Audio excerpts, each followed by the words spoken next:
Thank you. Thank you.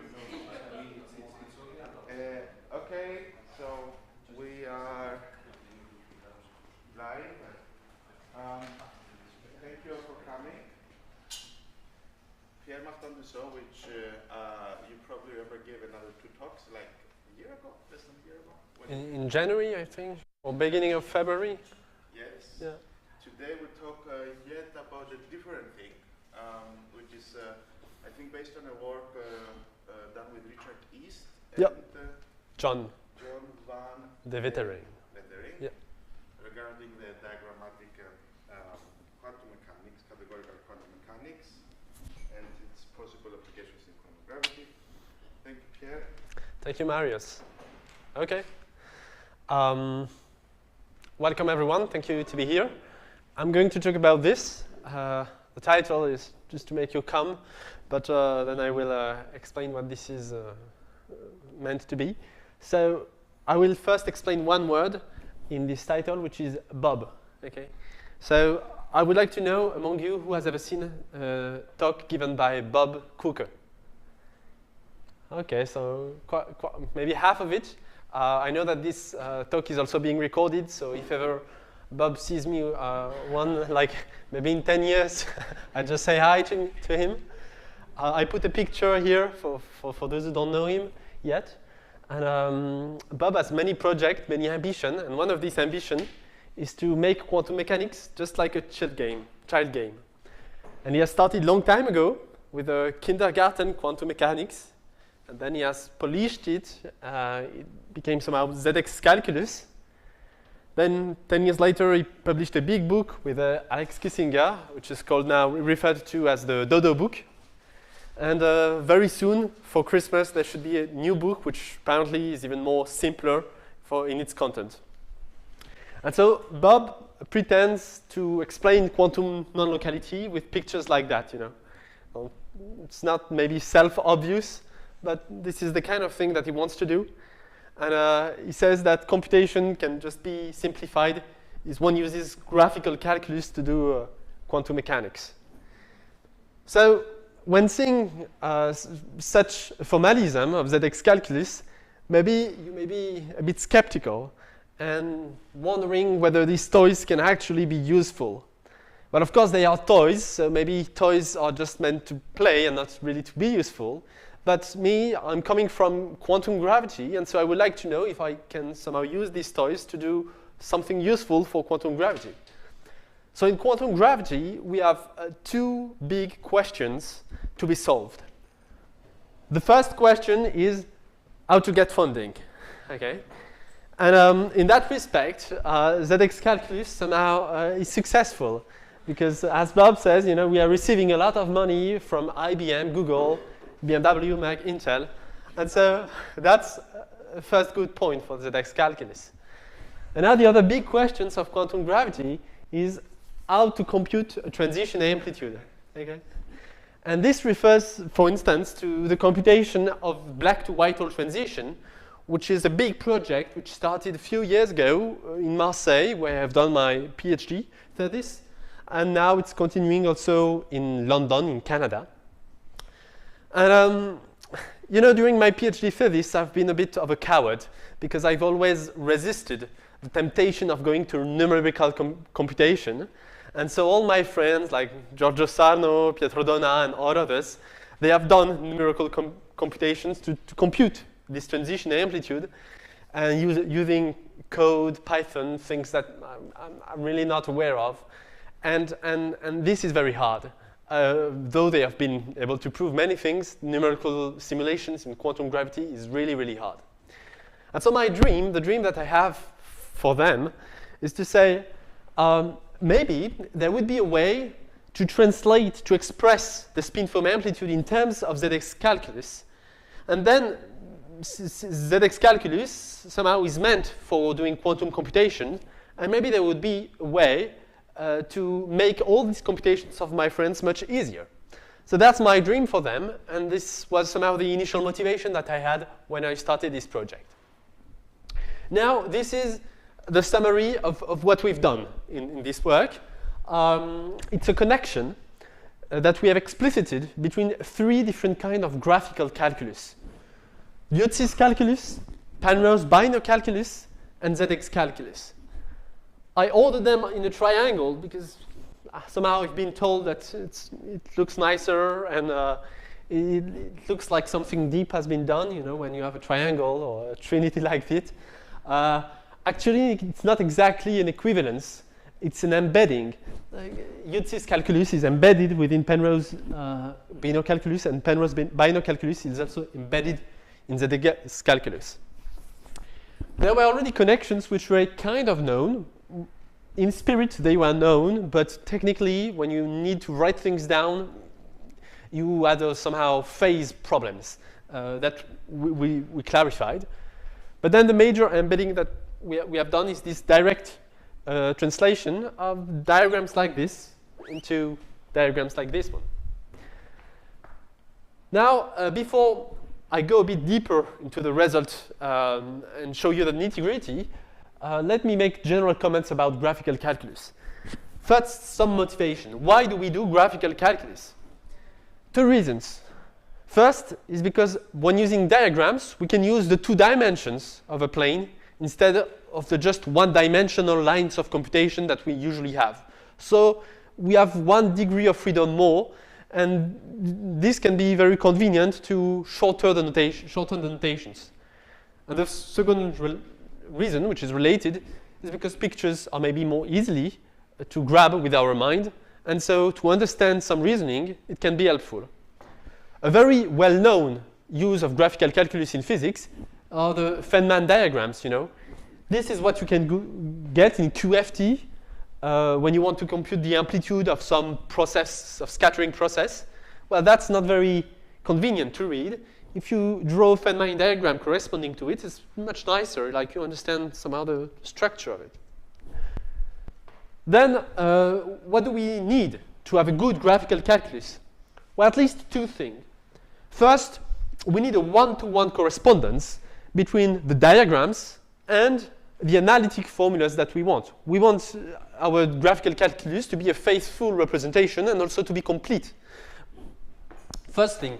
And then we want the properties of the diagram that we obtain to be intuitive.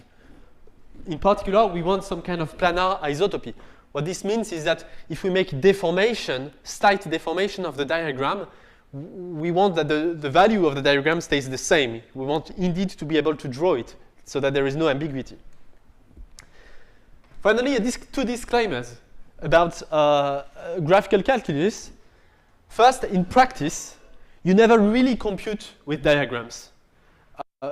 You can compute at the beginning just to see how it works, but then diagrams are really used just to think about it, to reason about it. But once you want to do like really hard computation, you just program a computer to do it, and the computer does not really use the diagram. The computer translates your diagram into 1 lines of computation.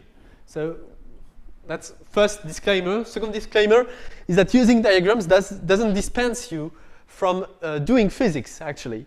So for instance, what I mean is that, well, for instance, this equation sometimes is used to say, well, this is teleportation, you know, teleportation. But if you only say this with not, I mean, to someone who has never heard about teleportation, doesn't know teleportation otherwise by the means in physics, well, this just doesn't mean anything. So in a sense, graphical calculus is a way also to hide the difficult part of the physics which is underlying it. So if you really want to understand this equation has teleportation, there is of course much more that you need to do, which is completely hidden here. Okay, now let's go into the nitty-gritty, and let me explain you what is Yutsis calculus and why is it used in quantum gravity. So Yutsis calculus was invented in 1960 by 3 Lithuanian guys, Yutsis, Levinson, and Vanagas. And they were physicists, and they were doing quantum theory of the angular momentum. So this is how physicists call what mathematicians call SU2 representation theory. Just exactly the same thing. That's just another layer of interpretation about the mass, but that's the same thing. And it was very useful at the beginning of quantum mechanics to understand, for instance, how to describe the electron, which is turning around the nucleus of an atom, you need this theory of the angular momentum. And what Yutsis and other authors have done is graphical calculus to make computations easier. You have one core element in this SU2 representation theory. It's the Clebsch-Gordon coefficient.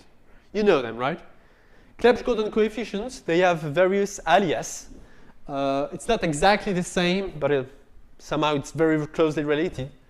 Clebsch-Gordon coefficients, which are used, for instance, in chemistry or whatever, they are also called 3GM symbol, which are a bit more symmetric. Also coupling tensor, or an intertwiner, that's typically in quantum gravity, how we call them. And they correspond in this Yutsis calculus to a 3-valent vertex. Here it is. That's the usual analytical way to write it, the 3J symbol. And this is the representation of the Yutsis diagram. So it's just a 3-valent vertex. And that's really the core element of your graphical calculus. And from this, you can create many diagrams which will correspond to tensoring many of these 3GM symbols. So for instance, you can make a simple one, like you have 4 3-valent nodes that you connect to one another, and you get this object. And this object has a name, and it's the 6J symbol, and this is usually the notation for it in analytical. And of course, if you want to write this explicitly as a formula, this is what you get. And so here you just see, as a practical tool, that it's much easier to be reminded of this diagram and that to remember that each vertex corresponds to this symbol instead of having to carry this big formula. Okay, so yeah, this is a reference for those who want to go deeper. It's some kind of primer that I've written a few years ago. Now, Yutsis calculus is used in quantum gravity. How? Well, in several ways. The first time when it was used was by Ponzano and Regge in 1968 to create a model for Euclidean 3D quantum gravity.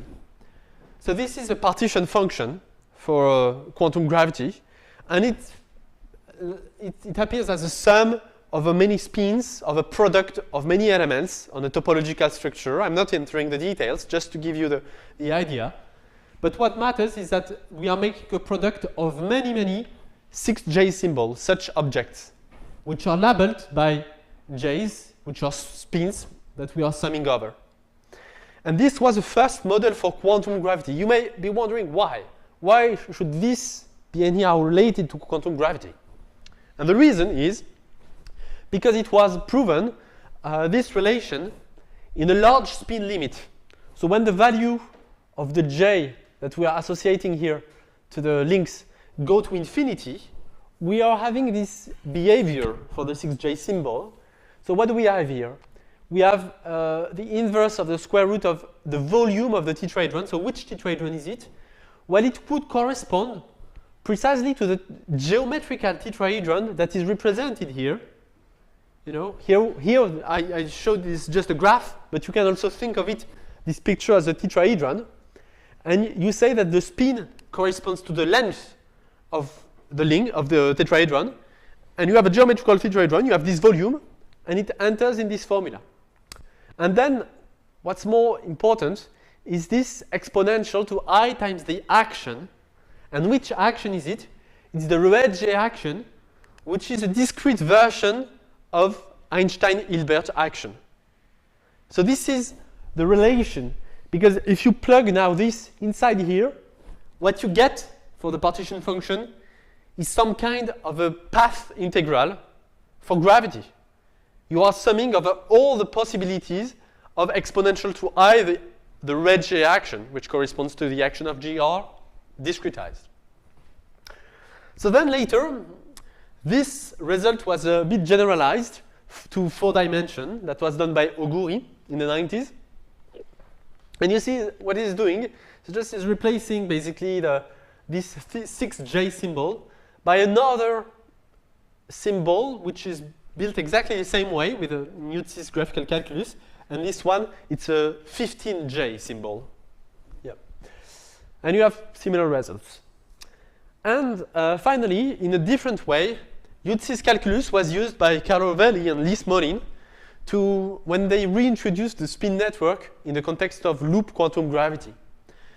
And what they've done is to use this Yutsis calculus and all the diagrams that you can make with it to label the states of quantum space. So when you want to do a quantum theory of space, you will have a Hilbert space for space, and this Hilbert space has a natural basis, and this basis is labeled by the spin networks that you can understand in terms of Yutsis calculus. And these spin network states, they have nice geometrical properties, and one of them is, for instance, that they are diagonalizing the area. And also they can diagonalize the volume, and so that's a way to give a geometrical meaning to the quantum states of space. And I say it is revived because Penrose, some decades before, had a similar idea to use the spin networks, but there was an interpretation which was different in terms of geometry. All right, now let's go. We've done Yutsis calculus, so one of the corners of the triangle, and now let's go directly to ZX calculus. So ZX calculus was introduced by Bob and Ross Duncan, and it's based on two spiders. And the two so-called spiders are Z and X. So the names Z and X, they come from Pauli matrices. You know, you have the Pauli matrix Z, the Pauli matrix Z, and this is just the definition in terms of Bra and Ket. So you only have qubits. For each leg of the spider, you have a qubit space, and then you have a circle with some color, which tells you whether you are in the O1 or in the plus-minus basis, and a phase, which is there. So if you start with these two objects, these are tensors, so you can also combine them, glue them to one another. You have a small number of rules, of rewriting rules that tells you, well, for instance, that if you're in this configuration, you can somehow put the pi on the other side, but you must put a minus here and a phase in front. So you have a finite number of rules. And with these rules, it was proven, and that's somehow the big theorem of ZX calculus. The big theorem is that ZX calculus is a universal, sound, complete language for qubit linear algebra. Yep. Can you explain these three words? Yep. So what this means is that if you do linear algebra with qubits, you can represent any operators on this qubit space as a ZX diagram. So the fact that it is universal means that I must not be mistaken here. Sometimes I'm confusing the three words. So universal means that any qubit linear operator can be represented as a ZX diagram. Sound means that anything that you can prove within ZX calculus is true in linear algebra. And complete means that anything that you can prove in linear algebra can be proved using the rules of ZX calculus. So it's like a way to have a solid equivalence between the graphical calculus and the linear algebra. Yeah. That's the ZX calculus. A bit later, it was slightly generalized by adding a third spider, which is the H spider. So the H spider, strictly speaking, is not necessary to have a sound complete universal language. But it is just useful to have nicer diagram. But you can express the H spider in terms of the Z and the X spider. But you introduce it because it's just more convenient. And it is defined that way. It's very convenient in quantum computing to express certain kind of logical gate, whatever. And if you introduce it, of course, you have a new set of rules for your diagrams about what you can do. And these rules, they will mix the three Z, X, and H. Here are the rules. Yeah. So the Z spider is just a state with a phase freedom, and X is another state with... Yeah, so to say that it's a state, yeah, it's not you can also have bra, so it can also be a linear operator. So it's more generally speaking, it's a linear operator. Yeah. Yeah. That's all. It's very simple. Just a way to represent computation. Okay. All right. So now ZX calculus is useful for quantum computing. I cannot tell you much about this because this is not my specialty. But for instance, it's used in quantum circuit optimization, in surface codes and lattice surgery, and measurement-based quantum computation, whatever that means. I cannot explain much more. If you want, there is a review by John which explains in details all this. Okay, so now concretely, how do we use ZX calculus? Well, we are lucky because there is a Python module which was done by John and Alex Kissinger, and it enables really to draw your diagram, and it computes for you. It simplifies with all the rules, so you don't have you can do it on your computer. It's a very clever module. I'll just show you a short video to introduce this tool, which was really essential. Okay. Yeah. Physics is pronounced Can you like hear? physics, but without the H and badly misspelled. It works with quantum circuits, which are sort of a simile language for quantum computation.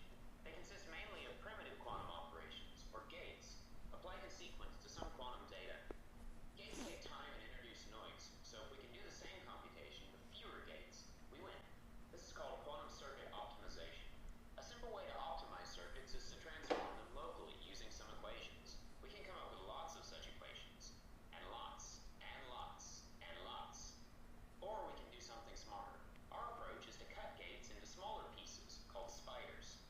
These spiders satisfy 8 equations with the ZX calculus. These few simple equations then imply all of the circuit identities we saw before. So returning to our example, we can chop up this circuit into spiders, and then reduce it using the ZX calculus. And then we get a much simpler circuit at the end. That's exactly what physics does. So let's give a live demo of physics. Yeah. We can show you a circuit. Yeah, so this is really the core tool that we've used in our paper to do the computation, actually. To see what is happening there, we can step through the rewrite procedure.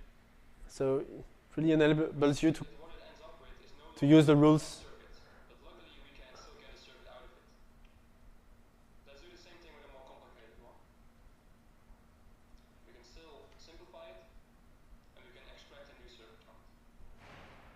Physics will run in 2 modes, as a standalone utility operating on circuits, or as a Python library, which is designed for experimentation and integration with other tools. There's still lots to do. If you want to get involved, find us on GitHub or drop us an email. We're not hard to find. Thanks for listening. Yeah, all right. That was just to show you somehow the tool that we've used. And then let's go to this correspondence between, on one side, Yutsis calculus, which is used somehow for quantum gravity, and ZXH, which is used somehow for quantum computation. You have a question, maybe? I don't know. I was just wondering, like, do you know the details of why they prove? Okay, you can represent, let's say, a circuit with your ZX calculus, and then you can keep on doing some computation until you reach some irreducible form, in the sense that you don't have any other. Yeah. So, but what is the proof that this is really the optimum? So, how do you know that? You cannot reduce further? Yeah. Well, maybe in simple cases, it's somehow obvious. Like when you only have just states that remains, it's somehow obvious. But in general, I don't know.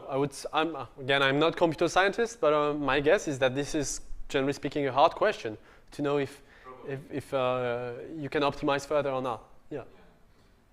So I guess the question was if you have a feeling, they give some complicated thing, and then there is an automatic algorithm that's going to make it simpler. Is it guaranteed that they're going to get something simpler, first of all? Even if it's not the optimal, do they have a way that I give you a circuit and the program gives me back a simplification? Yeah. Well, yes. So In all practical cases that we've used, their module Python works well, and it simplifies very well the diagram.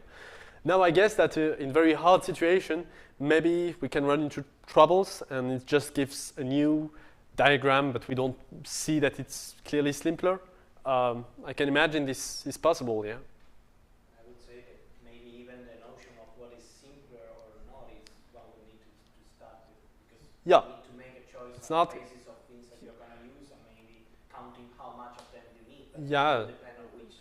Yeah, you would need a measure, like, I don't know, the number of spiders that you have, or something like that, to understand it. Yeah, actually, that was exactly perhaps Uh-huh. I wanted to comment on that. Is there some sort of measure? So, okay, you can perhaps introduce Mhm. a measure of complexity or circuit depth, or right? What would be in order to Yeah.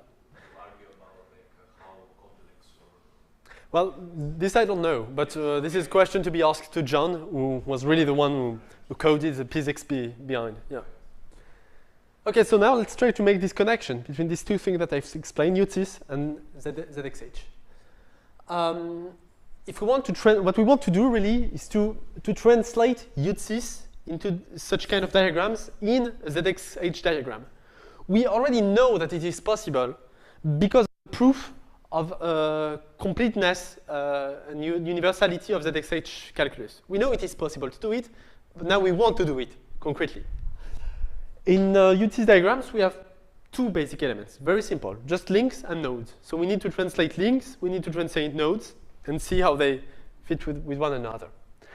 The mathematical fact which is behind this correspondence, this embedding, is this one. In ZX calculus, we have a qubit linear algebra, so many times C2. And in Yutsis, what we have is the spin J irreducible representation, HJ. This is the basic Hilbert space that we are using. So how are these two spaces linked to one another? Well, HJ can be seen as the symmetrization of the tensor product of 2J times C2.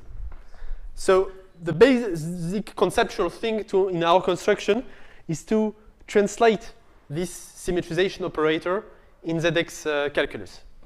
So let's see in examples how this works. For just spin 1/2 representation, this is how it goes. Yeah.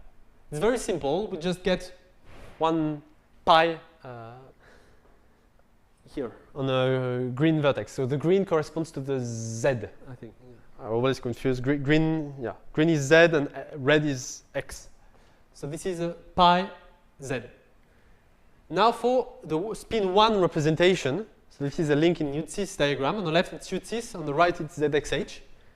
It's a bit more complicated, okay?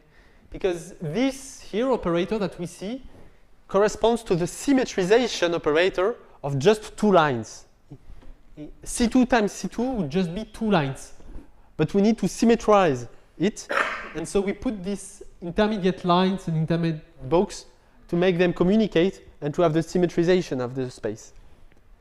Now if we go to 3/2 spin, this is what we get. 2 spin, this is what we get. So, so on the left you have Yutsis diagram, and on the right you have ZX diagram. What's the spin 2 Yutsis diagram? What does it correspond to? It's an intertwiner? No. There isn't no. The intertwiner would be the node. So this is just the link. So if you want, it's the identity. This corresponds to the identity on the spin 2 irreducible representation. So a link is just somehow the identity in Yutsis, but the label of the link, it tells you the identity in which space. And here it's in the space of spin 2 irreducible representation, which is 5-dimensional. What representation is this? The randomly? It's the representation of SU2. Really, Yutsis calculus is all about representation of SU2. Acting where? And so these are the spins which label all the representation of SU2. On the spinor space, on Wigner matrix, what is it? It's so the representation theory of SU2 it's very simple. For each dimension of Hilbert space, you have one representation. So, yeah, and you have just one unique representation. So this corresponds to a Hilbert space which is 5-dimensional. It corresponds because the dimension is 2j plus 1. Yes. So 2 times 2 plus 1 gives 5 dimension. And one link is just the identity on this space. And so it's a space of representation, which means that the group element SU2 act on this space in a certain way, which is non-trivial. So here we don't even see the action of SU2 on this space. We just see how to represent the identity in this space. And why is it so complicated in ZX to write the identity? Yeah, because on the side of ZX calculus, what we need to do to construct a 5-dimensional space, what we need to do is first we take 4 qubits, which are these 4 lines. But 4 qubits would give you a Hilbert space which has a dimension of 8, I guess, 2 to the 4. 16. Okay, yeah, 16. And then you need to put something else to mix up the different space between oneself to have the symmetrization, and so to somehow take only a subspace of it. And that's why it is so complicated. This complication of the declaration corresponds to the symmetrization operator. All the decoration that you have corresponds to this symmetrization operator. That's the thing which is non-trivial to get. It's standard, but is there some formula that they have 4 qubits and whatever you take combinations and this takes you down to 5? How do you go from? How do you get the number 5? So here the dimension. How do we get the dimension of this? I'm not sure how to understand your question. 16 dimensions, Yeah. and you've somehow reduced it to 5. Well, somehow, yeah. So the thing is that this can be seen. So in a sense, this also 16 dimension, but in practice, you will have some kind of a projection on a subspace, which is done by all this decoration. So you need to interpret this equality, and the way to interpret it would be to translate this diagram into a matrix, and the matrix that you would get would be a matrix 16 by 16, but with a lot of symmetry in it, which would reduce it somehow to a 5-dimensional subspace. And in standard quantum mechanics is the projection on the subspace of the 4 qubits with total angular momentum. yeah. You had a question, Thomas? Yeah, no, I was exactly going to say, just creating a projector onto the highest weight subspace. Uh-huh. So here, because J is 2, it's the highest weight subspace of C2 Yeah. And yeah, it's complicated because it's a new basis, right? You're kind of going from the total, the angular momentum basis to the product basis. I guess you're adding complication if it's decomposing the gates and all.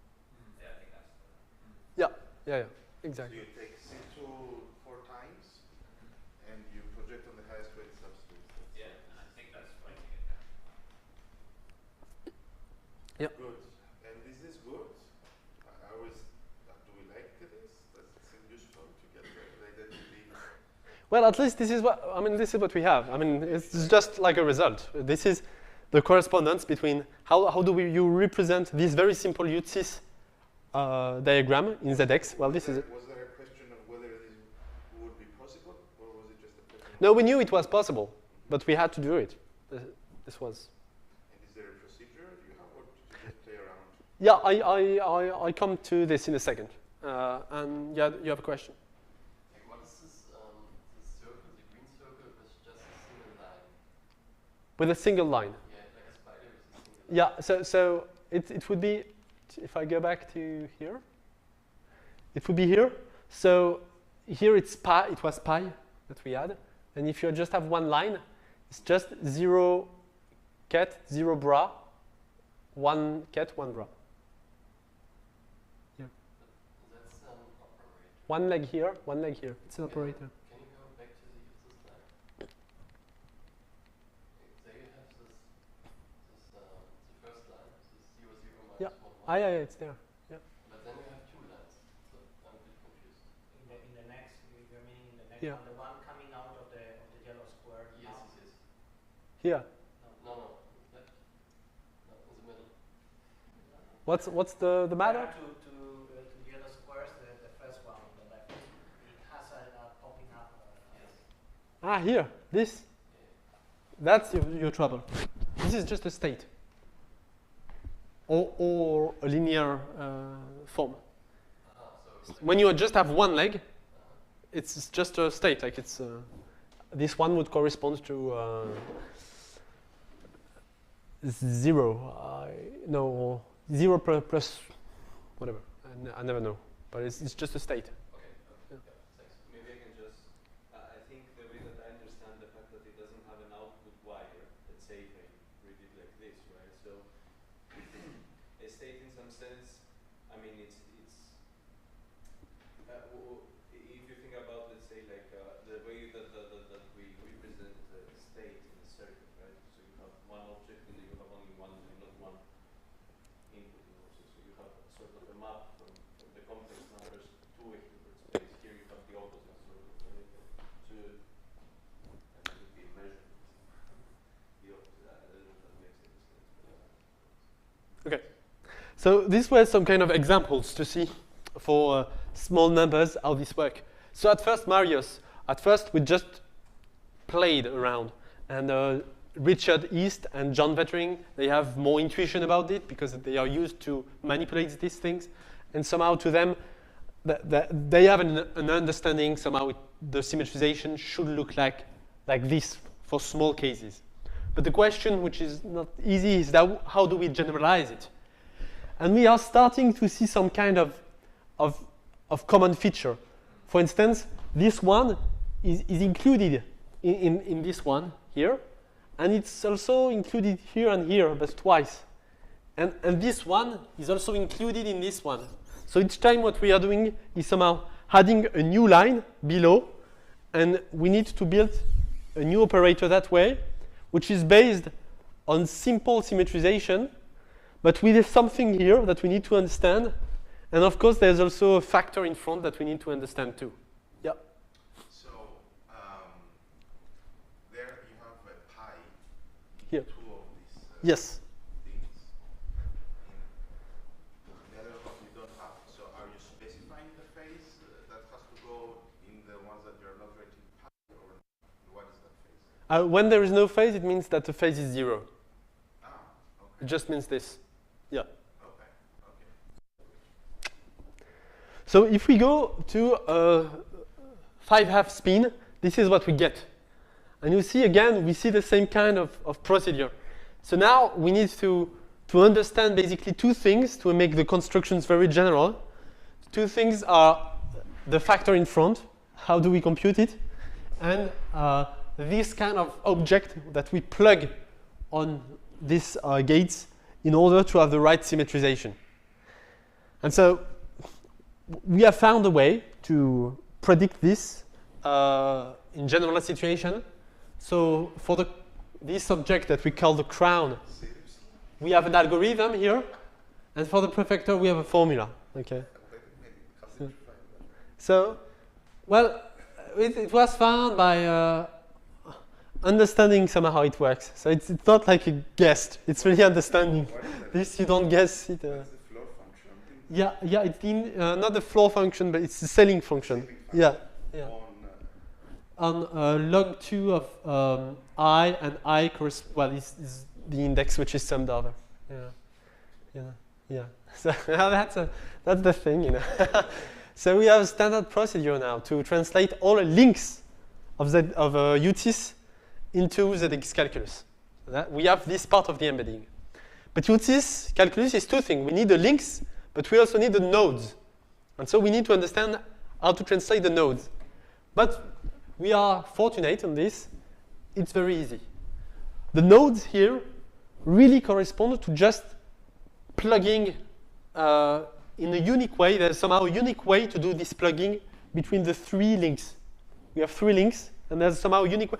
Well, it's not completely unique because we have to know what kind of the links are unique, but what kind of spiders you put on the links, this depends on what it is the global phase, and this you have to be clever to understand what is this is the correct phase that you need.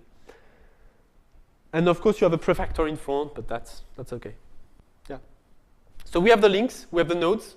Now we have everything for the correspondence. So now we can just run the computation.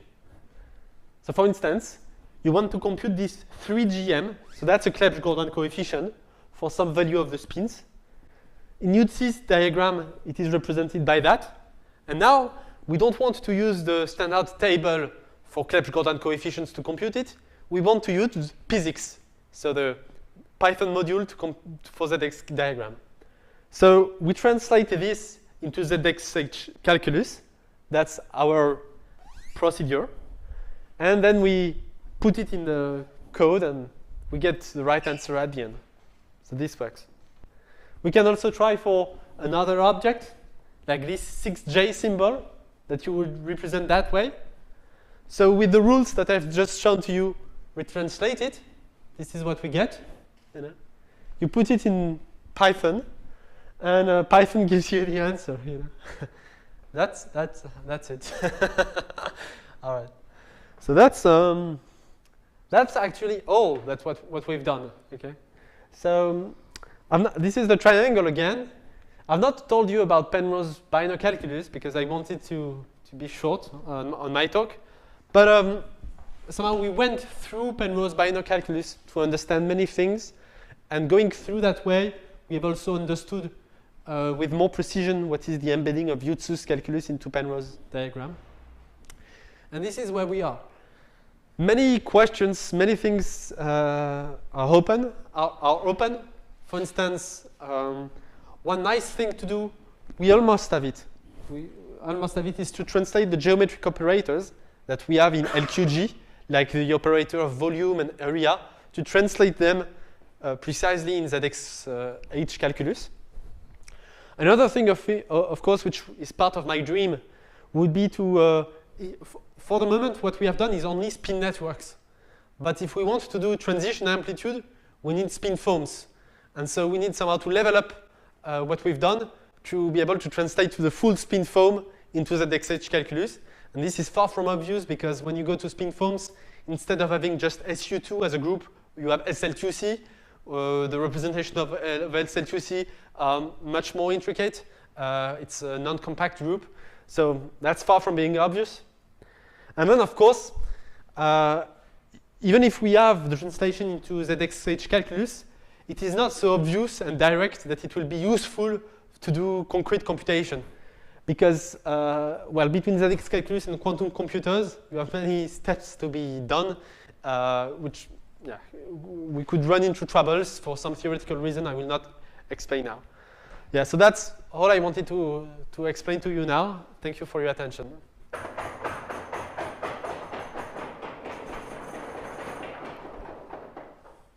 Yep. Maybe a very general question. So there is obviously a very important constraint when you go to the ZX calculus, the fact that you're representing the algebra of qubits as a tensor product. So this already gives you restricted dimensions that you can access, right? So for example, if I tell you, do me use this in a prime number, the Hilbert space, you cannot do anything because you cannot decompose it in qubits. Let's say, for example, right? Yes. So I'm just wondering, does this constraint gives you any difficulty in any way, or it's completely irrelevant to you? Yeah, so no, it's not irrelevant. It is true that since we are working in ZX calculus with qubits, we are working in Hilbert space whose dimension is always a power of 2. And so if you want to work like in a prime number dimension for Hilbert space, you need to find the dimension of 2 which is above this prime number and then project down. So that's what we've seen with dimension 5. Well, for some reason, we need to go to dimension 16 and then to project down to from dimension 16.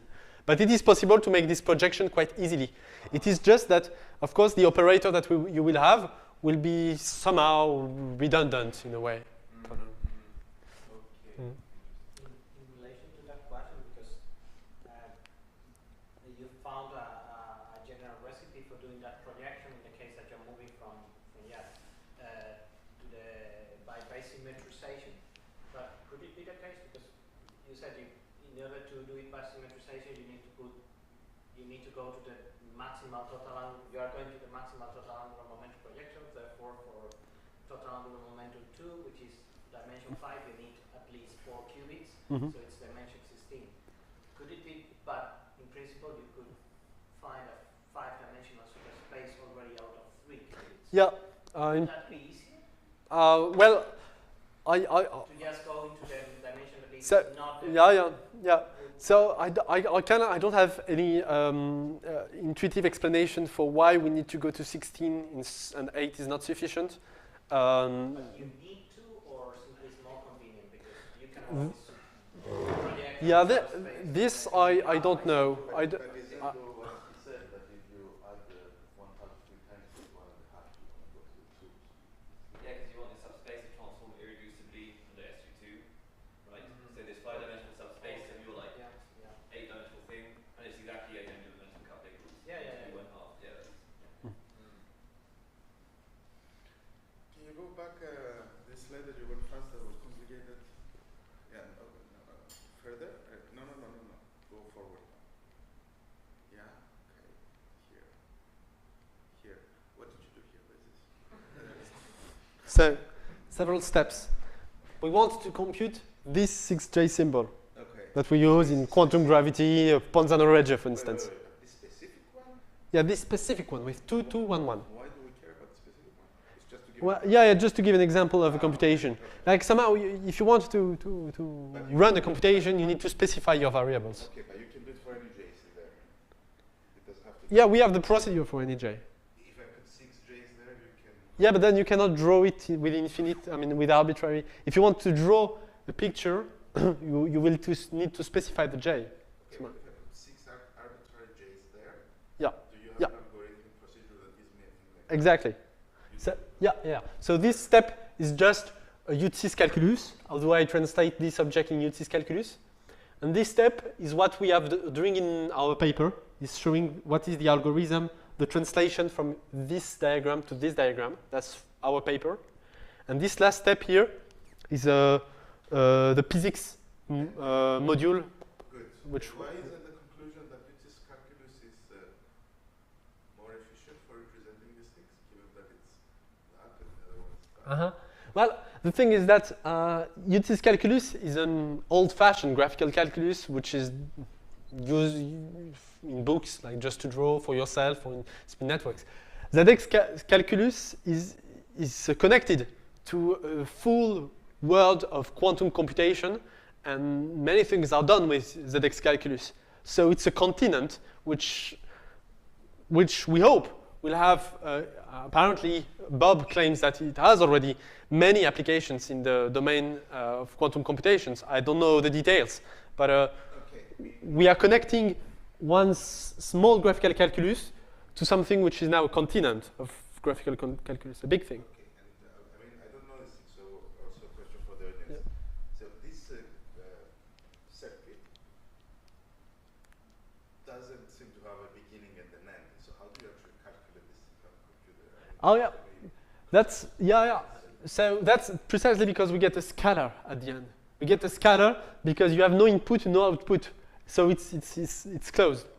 Yeah, but I mean, So- I have a very naive picture of what a quantum computer does, but I would imagine it has steps along the circuit. This thing doesn't. Where do you start? Yeah. So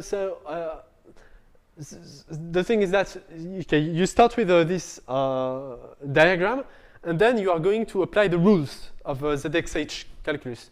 And so the rules will tell you, for instance, well, I can put this pi and this other pi, and they combine, and we are going, by applying the rules one after the other, to reduce, to make it more simpler. And you can start whenever you want. You can start doing your simplification here, or here, or here, whatever you want. It's going to simplify more and more, because basically the rules, this is what they do. They take two nodes which are combined in a way, and they merge them in a certain way. This is what the rules do. In terms of efficiency or something, do you know that I know that, how to say, there's people like Hal Haggard and like that have done a huge amount of work. Mhm. It's a very whole community on how to calculate these things when the J's are large.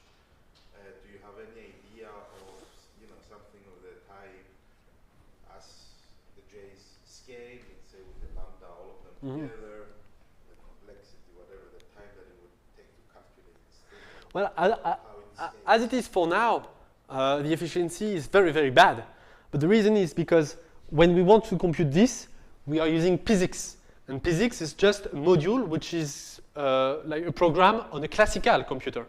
And so we are using this diagram, we are putting it on a classical computer, and the computer what the computer does is just look at the diagrams and it translates it back into the analytical formula and then computes the analytical formula. So it is very bad. But the hope is that because we have now this translation in ZX-H diagram, we will be at some point able to put it directly on a quantum computer. And in that case, it could be very efficient. But many assumptions there also. But that's the philosophy. So can you show this monster relation that you guessed you found for a second? This? Yes, that one. So what does this tell you? What is lambda n? Lambda n? Yeah. Lambda n is just the name that we give for the prefactor. Yeah. What is beta? And beta is a value which is, I don't remember exactly, but it's just for to deal with an exceptional case. Like for spin 3/2, there is a particular case where beta has some value, and for all other values, it's 0 or something. It's just some just to include it in the formula. And schematically, have you managed to sort of see the pattern? Is it like, could you guess like what would be for, I don't know, 100? Yeah. For 100, with the algorithm, the symmetrization for 100, I would build it from the symmetrizer of the 99th, and I will add something. And this something that I will add, I will be able, with this algorithm, to build this structure to compute that, and I have it. Right. Yeah. So he's saying that what is not on the circles is the spin 4, and to get the next step, sorry, spin. Yeah, spin 1 is this one with is here. This is spin 2. Spin 2. Yeah, spin 2. Yeah. So what is not on the circles? And then to get the next one, he needs to find a way to get the red circles. Number is that formula, and we believe him that this 1, 2, 3, 4 is the other. Let's say. Okay, that's good. And I wanted, so and with this procedure that you take the 99 and you add something to get the 100, right? Do you get an irreducible sort? I mean, No. Where do you stop the calculation? I mean, what do we stop? What do you mean? So there are simplifications that can be done. Like this crown, I'm sure can be simplified a lot. But if you just deal with a simplified, optimized thing, well, you don't know how to build the other one. So in a sense, to build the algorithm to construct, we need an expensive description. I see. Mm. Okay. Did you compare, for example, the kind of complexity in terms of steps of computation with the combinatorial rules for the 6A symbols by Penrose, for example? No, we've not done this at all. On a first stage, I mean, already combinatorial calculus by Penrose is quite odd, but on the first side, it seems maybe probably because it was specifically built up by Penrose for that. It seems that it's like much less, requires much less steps. But maybe, on the other hand, it's not representative. Yeah, of course. Yeah, one can. I mean, it's related to Mario's question. Here in Yutsis calculus, the diagram is very simple. Like you can hardly do something simpler. It's just a line with an arrow. And when you embed it into ZX calculus, you get a monster. But why is that? Why don't you just stay with this simple thing? Well, because in a sense, ZX-H calculus is much more expressive as a language. And it's just an embedding. So with the ZX calculus, you can do many more things. And that's why when you want to do simple things, in a sense, it gets complicated because of the power of the language. I see some. Yeah. I wonder how you handle, for example, the quantities, because one of the things that all these coefficients have is that the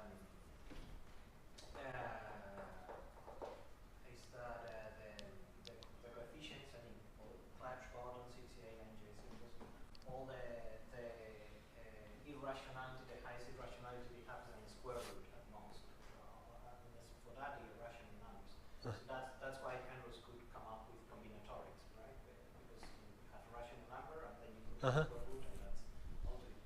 How you handle because in order to get this exact, so you manipulate when simplifying things, because these gains in general could have whatever real number or real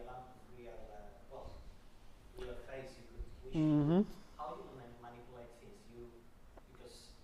So if you start to do it like how you do floating common, yeah, so it would be, you wouldn't get a square root of 21. You would get an approximation that you would need to guess that it's a square root. Yeah, it's true, but in this case, it is quite simple, because the only kind of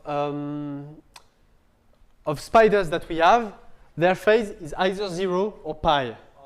And so sometimes you will have combinations, and you will have phases, but it's based on this thing. So you do exact numerical computation, not Yeah. floating common. Yeah, you don't have a phase which is square root of 2. This is not the case. It's just pi or 0 for this. That's why you can hold, it's numerical, but it's exact. Yes. You had a question again? No? Okay. Yeah. Like in Feynman diagrams, you usually have the symmetry that, like, however you rearrange this diagram in terms of like what are ingoing and what are outgoing lists, like the value is the same, right? Yeah, same. So you have like yeah, you have this kind of how is it called? There's a specific name for it. Yeah, at least you have rules. Like if you turn from a time-like to space-like diagram, you have rules to guess what is the amplitude that you get. Yeah. And like for the ZX calculus, you have a similar symmetry. So the ZX calculus is very symmetric in the sense. Well, here always when I'm presenting it, there is the left and the right. It goes from the left to the right, the input and the output. But you can deform it as you want. It's just going to turn your cat into bra, but without changing the value inside. So if you, for instance, if this one you want to bend it and to put it as an output, you can do it. It's just going to change, instead of having a matrix, when you present it, instead of having a matrix which is squared, you will have a matrix which is rectangular. So it's just reordering the numbers inside, but in a very simple way that you can completely predict. So.